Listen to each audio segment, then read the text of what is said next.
Greetings, I'm David Kong. I'm the founder and principal of DEI Advisors. We are a nonprofit organization based in Arizona. Today, I'm delighted to welcome Winnie Ho. She's the Vice President of Digital and Technology Solutions at MGM in Macau. Winnie, welcome to our show. David, thank you for having me here, and I would love to share some of my experience with all your listeners. Oh, I can't wait to hear that. Winnie, let's start with your career journey. Technology is not usually a field that women chooses, and yet you've done extremely well heading up technology solutions at MGM. Can you tell us more about your career journey and some of the factors that contributed to your success? Sure, let me share a little bit on my background first. I grew up in Macau, a small city near Hong Kong, which was once a Portuguese colony, and it got returned to China in 1999. Macau is also known as the Monte Carlo of the Orient. It's a tourist city and is famous for its casinos. My career journey has been greatly influenced by my mother's experience. She faced poverty and had to drop out of school to support her family when she was very young. So her hope for me was to attend college, study something that's easy to find a job, and lead a comfortable and independent life. As a result, I have all her support when it comes to studies. I went to study college in Canada, and in the hope of fulfilling my mother's wish, I chose computer science as my major, believing that it has always potential to find a job easily after my graduation. So I began my career as a software engineer in high-tech companies. Working alongside with lots of talented scientists, I discovered that my passion is not solely on technology, but in the problem-solving aspect of it. Tackling complex tech issues through coding became like a game-like challenge for me. Technology becomes a tool for me to solve problems effectively. Fast forward a few years, we got the tech bubble burst, 2000, early year 2000, right? I find myself working in a high-tech startup company in Silicon Valley, while also becoming a new mother. Unfortunately, the startup went under just 2 weeks after my maternity leave ended. I find myself struggle on whether to continue to work or to be a stay-home mother. I know perfectly well that it's a good opportunity for me to stay home to take care of my child instead of putting him to daycare.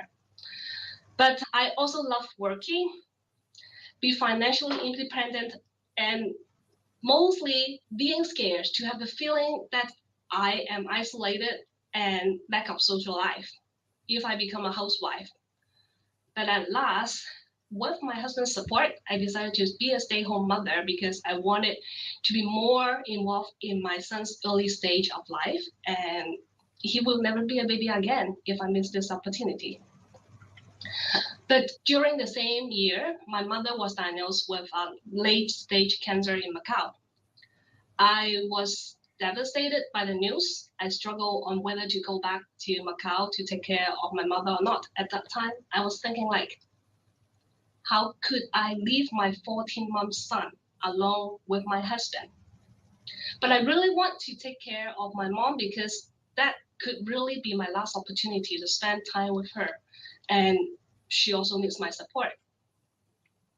I thought about it. I ended up asking for help from my mother-in-law, who was in Toronto at that time to take care of my son. So I fly my son to Toronto, and then I fly back to Macau to accompany my mother to go through all the surgeries and medical therapies. 3 months later, I was so fortunate that my husband actually got a job in Macau. He then fetched my son back from Toronto, and Macau became our new home. And for the next couple of years, I prioritized myself to take care of my mother and my son. Now, fast forward a few years later, my mother got better and my son gets older. I miss my job. And I figured that it's time for me to find something. And like my mother has hoped for, it was easy for me to find a job with a computer science degree, and I got a job in the IT department of an integrated resort. At that time, I have absolutely no idea what the IT role is in hospitality industry, apart from fixing PCs. So starting the job with zero knowledge, being a woman and have colleagues who were significantly younger than me, I always feel anxious that I am incompetent when compared to others. However, that drove me to work harder, ask more questions, and realize that as an older woman, people didn't expect me to know everything. So it makes it easier for me to seek guidance and stand out from the crowd. And later on, I find out that despite the differences arena from the high-tech industry, my passion for problem solving has remained. I find that I enjoy to use technologies to help to improve the customer experience, improve work efficiencies of staff, and help increase company revenue. And I do believe that having passion in what I do help me excel in my career. And to conclude, I find my life and career experience has told me that life could take me to something unexpected anytime. Therefore, I now will choose to go all in on career opportunities that I wanted and focus on things within my control. Personal empowerment for women is many times more difficult than men because we have to play various roles in our lives. More than often, we have to work much harder than others to get what we want. But I find out that one important aspect for me to be where I am now is the support network that I have. I got the support from my family, my boss. I remember, David, one of your guests said we need to hire the right boss, and my colleagues. And if you think you don't have your support network, I say build one and don't be afraid to ask help. So I guess that's my career journey so far. Such a wonderful story and so heartwarming. I'm just really happy that your mom is fine and you have such a supportive and understanding husband too. That's Mm-hmm. really, you're very fortunate. And like you said, Yeah. it's often difficult for women to build their career because they have to wear so many hats. They are a daughter, they are a mother, a wife, and they have to work. And there's so many things that they have to juggle throughout their whole career. It's very difficult. Now you mentioned the support network, which is crucial to our success. And you mentioned family, you mentioned your boss. I didn't hear you mention mentors or advocates. Do you have any experience with anybody who had taken you under their wings and helped you with your career? Maybe you Yeah, can share some experience in that regard. yeah. When I first become a people manager, I vividly remember how much I wanted a mentor, someone I could turn to for advice and guidance. While some may suggest that I can go to my boss, remember I hired the right boss, but there are still certain things that I hesitate to share with him because I didn't want it to undermine his perception for me. And I longed for a female mentor, someone who understands and related to the unique challenges that I face as a woman and a minority in the tech industry, as well as the difficulties of balancing work and family. But unfortunately, I never had the opportunity to find such a mentor at that time. But as I get older, and maybe wiser, I now realize that there have been numerous individuals who have mentored me, even without their knowledge. This have played a significant role in shaping my personal and professional growth. I might not have a formal mentor, but I do benefit from mentorship in some sort.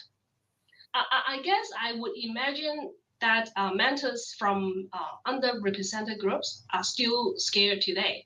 And that's why I have been volunteering myself to mentor young women and individuals from underrepresented backgrounds in the industry. I think women should pull women up whenever there are opportunities. And I want to be part of their support network because I know how much they want my support. And I know having them as my mentee will also help me grow. That's wonderful to hear. Now, I recognize what you said earlier, that sometimes you didn't even know that someone was helping you, or at the time you didn't realize someone was actually mentoring you. But how would someone proactively go about finding mentors and advocates to help them with their careers?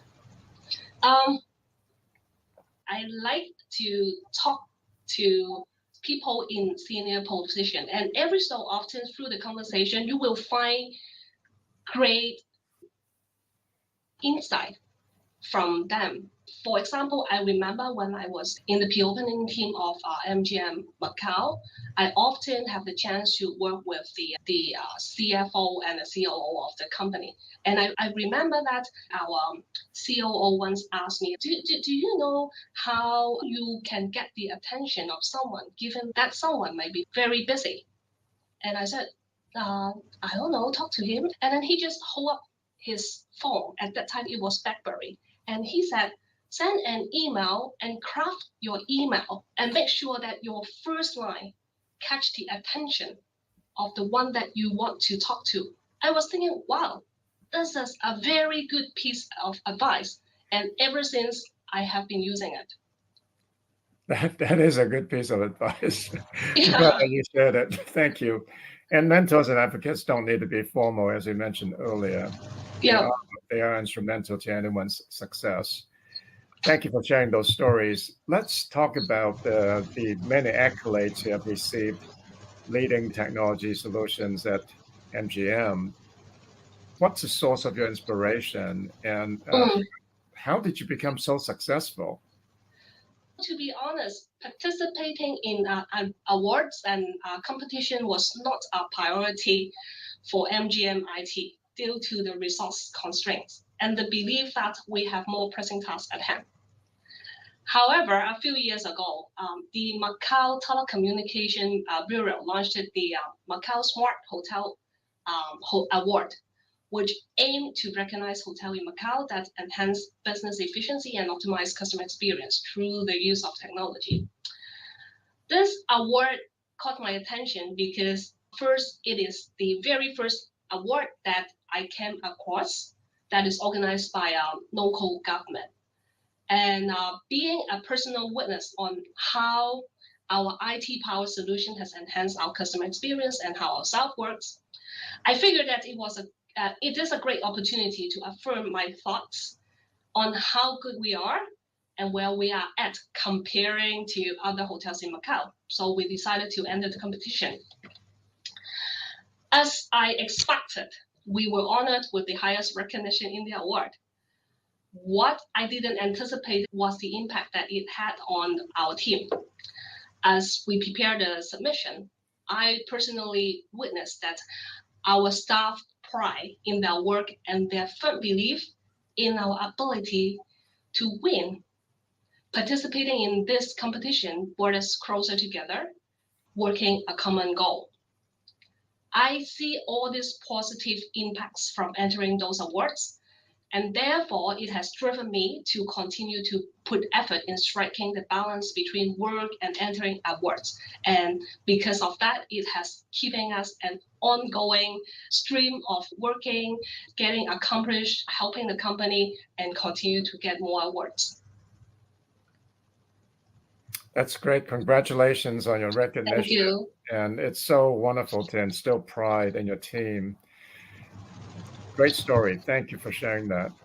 Now, I've heard you say that talent is the most important asset of an organization, and you put significant time and effort in talent acquisition and retention. Can you share with us some of the efforts that you put in and your success stories? Sure, I can share some of my experience. I would say that most hotels use similar technologies, if not identical, if I may. So the only differentiator between successful or unsuccessful implementation is the execution and how we put technology together and how we implement them. So I concluded that technology itself is not the technology itself that make the difference, but it's the people and their ideas. Talent acquisition may seem like an HR thing, but I always believe that like-minded people attract each other. So that's why I invested a lot of time in letting people know about me and my team.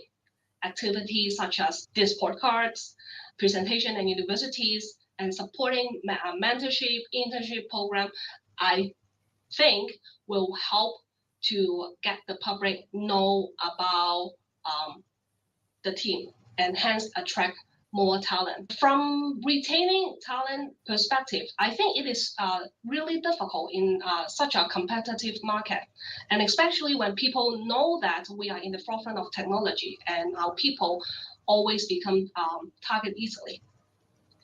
I think the key to retain talent is to understand their individual goals. I invest time in understanding my staff goals and help them to paint a picture on what it takes for them to achieve their goals with their current job. So as a leader, I always keep my door open. I am honest on my feedback, and I encourage others to give feedback to me as well. My goal is for all my immediate staff to be able to clearly tell their own strength and area for improvement. I also encourage them to do the same with their own subordinates so they can find themselves that they're on their values with us and also see their career path easily so they will retain with us. That's great. And just curious, technology is such a hot field right now, and there's so many companies looking for technology talent. MG is a casino operation, and you have a big IT department. But at the same time, the career progression isn't as good as a place like Google or Amazon or one of those tech companies. How do you actually build a career path and retain the talent? First of all, I truly believe that different people want a different career path. Let's say back when I have my kids that were young, I might want to a career path that might be a little bit slow and so that I will have time for my kids. And some people who are in their 20th without kids, without a family, they might want to put a lot of effort to excel their career ladder. So hence I like what I said, I want to build is I will cater a career path based on what they need. And I will fit what they need to what we have, what we can offer from the MGM perspective, and help them to get what they want, and so as to help the company. That's great to hear. Thank you. Let's talk about imposter syndrome. Many in the underrepresented groups have talked about the imposter syndrome, the feeling that they don't belong. Have you experienced that? And if so, how do you shift your mindset to become more productive and constructive? Uh, as an Asian woman in tech, I am aware that I'm part of an underrepresented group. That I think imposter syndrome can be divided into two parts. The first part is doubting one's skills and talent, and the second part is to fear of being exposed as a fraud. I experienced both in my life journey. And I want to talk about the second part first, the fear of being exposed as a fraud. I remember that one our ex-CEO, Mr. Grant Bowie, once said in a public speech that there is no need to hide any mistake because people can see. So I told myself that if I am a fraud, with or without fear, is already a fact, and people can see it already. So that part, I overcome it because I keep telling that. And in terms of the first part, like having doubts about my skills and my talent, I think it's not necessarily about overcoming them completely. Instead, I will try to channel these feelings into actions that I can help improve myself.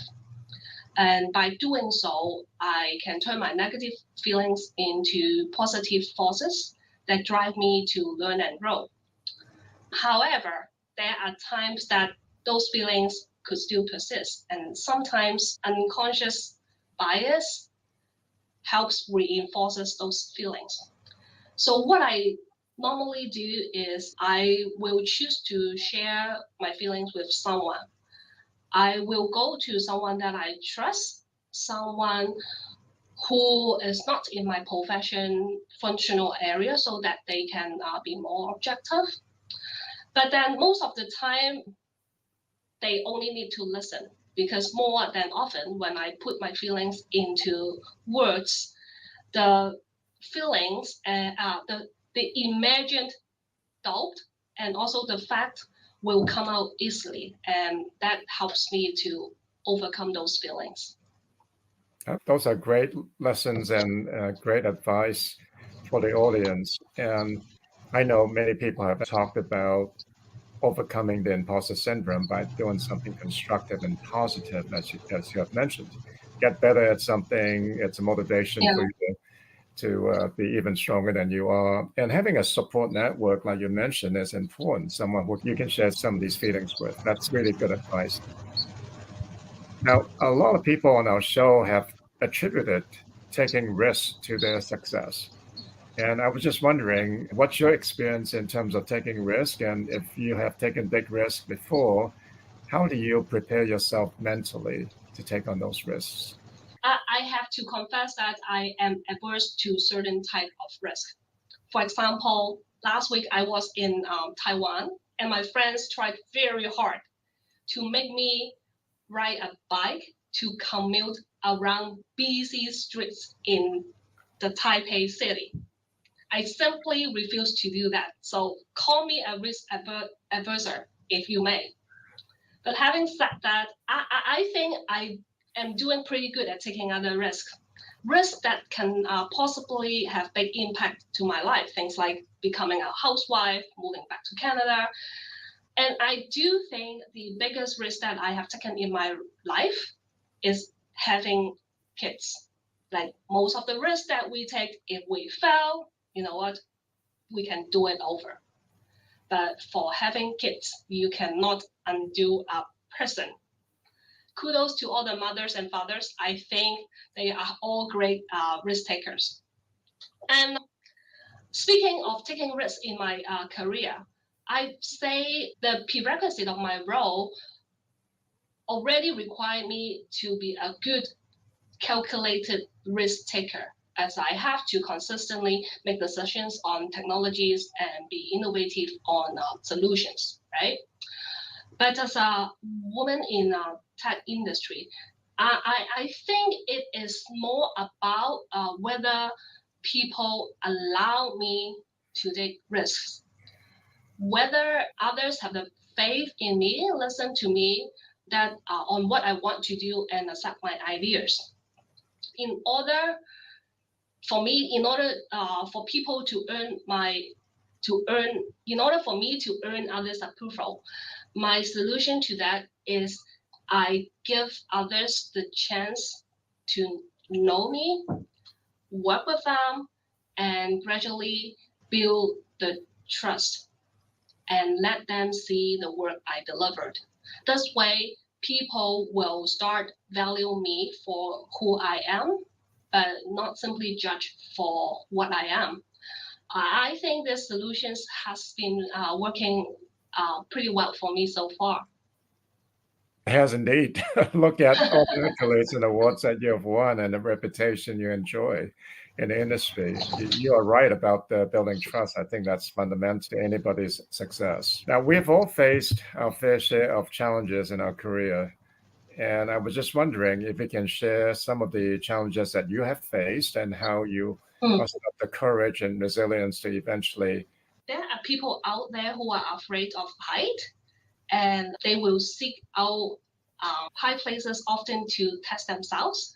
I think I am one of those. I believe that by pushing my boundaries little by little, I can build up my resilience and to take challenges. To give you my example, I am very scared of public speaking. Although a lot of people will doubt me because I have been doing a lot. It was my worst nightmare. But instead of avoiding it, I decided to face it head on. Join the Toastmasters Club. I give presentations at universities and clubs, and I joined panel discussions. A couple of years ago, I even started learning Mandarin because Mandarin is my challenge. So at my age, I find a Chinese teacher and teach me to speak Mandarin.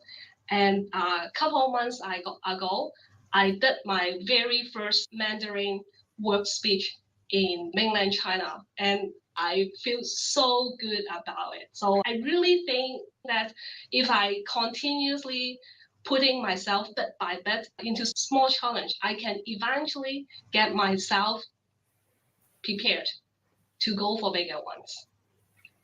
You're so right. You have to face your challenges head on. And I love what you said about Toastmaster and speaking at different forums or universities to improve your public speaking skills. You're an exceptional speaker. I think anyone listening to this interview would find that you are very accomplished in that regard.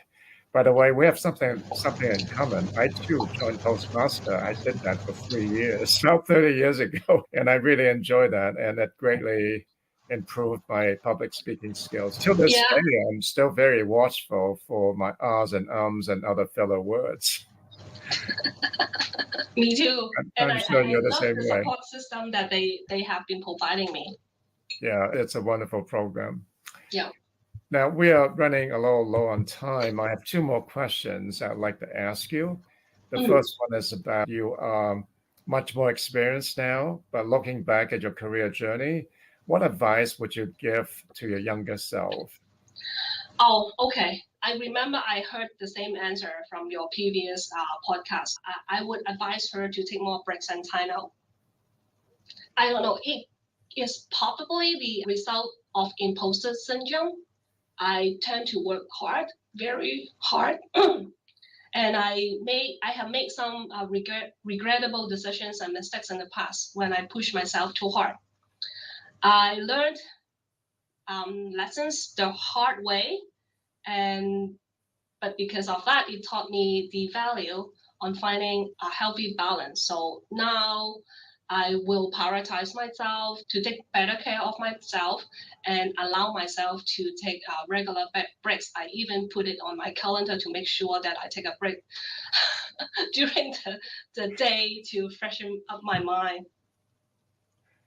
That's wonderful advice. Thank you for sharing that, and especially like the one that's about not being so hard on yourself, because we, as members of the underrepresented groups, tend to push ourselves very hard. We have to try harder, and it's good advice that we need to take time to smell the roses and take care of ourselves too.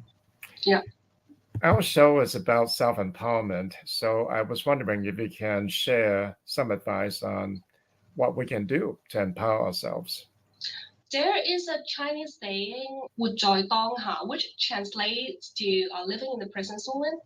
It encourages us to be fully present and engage in the current moment rather than thinking about the past or worrying about the future.